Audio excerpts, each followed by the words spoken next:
Good morning, students.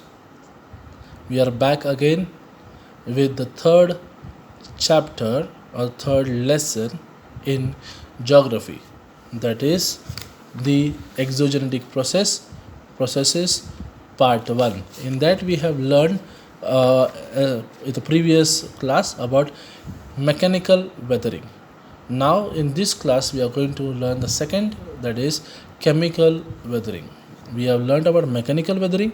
Now we are going to learn about chemical weathering, and in the next class we are going to learn about biological weathering. Now, what is this chemical weathering? Okay, now when you hear the word chemical, means something in relation to the chemicals. Okay, in relation to the chemicals. So chemical reactions in the rocks lead to chemical reaction. Okay, now here see chemical. Take a glass of water and put a piece of chalk in it. On the next day, observe what has happened to it and answer the following question. Did the color of the water change or what happened to the chalk? Please do that, okay? Please do that at your home.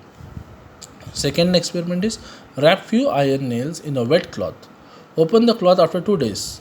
Observe what happens and answer the following questions. Are there any stains on the cloth? Which color are they? What could be the reason for the stains? Please do this to exercise and find out the observations by yourself. Explanation for that. Water plays an important role in chemical weathering. Rock is a mixture of many minerals. Water is a universal solvent, means it is able to what you call dissolve everything within it. That is what is called a universal solvent, because it is ready to dissolve everything in it. Many things get dissolved easily in water. The solubility increases because the matter has dissolved in water, and those materials which do not dissolve easily in water get dissolved in such solutions. In areas that receive heavy rainfall, chemical weathering occurs in the following way.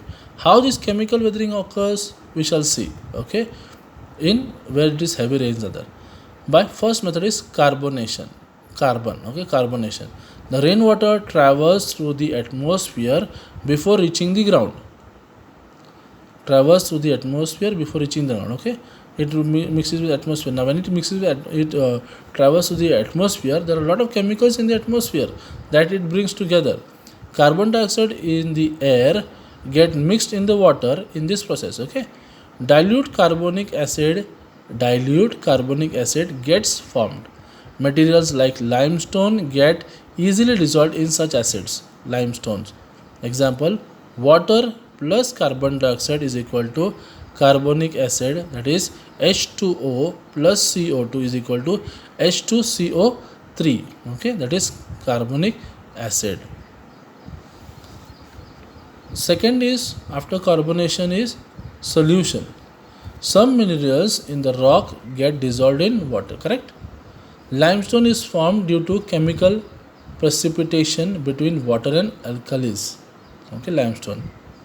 At Vadgaon Darya in Ahmednagar district, limestone gets precipitated chemically, that is, undergoes chemical weathering again. Similarly, because of solution, alkalis in the rock dissolve and make them brittle. Okay, selected in Vadgaon Darya, Ahmednagar. Then comes the third part is there. After carbonation solution, the third part is oxidation. Now here oxidation means oxygen. This process occurs in rocks which have iron present in them.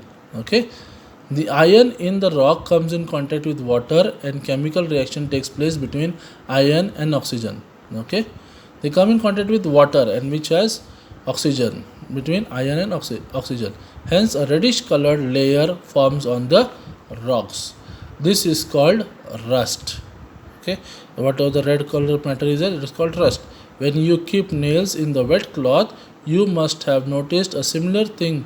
Similar process occurs in rocks in areas with high rainfall. Figure 3.1d. Okay.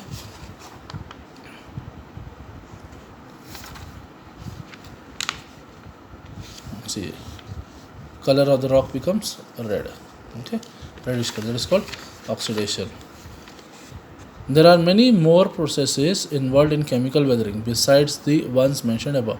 Daily life examples include moistening of table salt in rainy season, apple slices turning brown. Even if you cut potato, if you don't put in the water, it turns brown, it becomes blackish. Okay, this is what we have read about chemical weathering. Next lesson we shall learn about biological weathering. Thank you and have a nice day.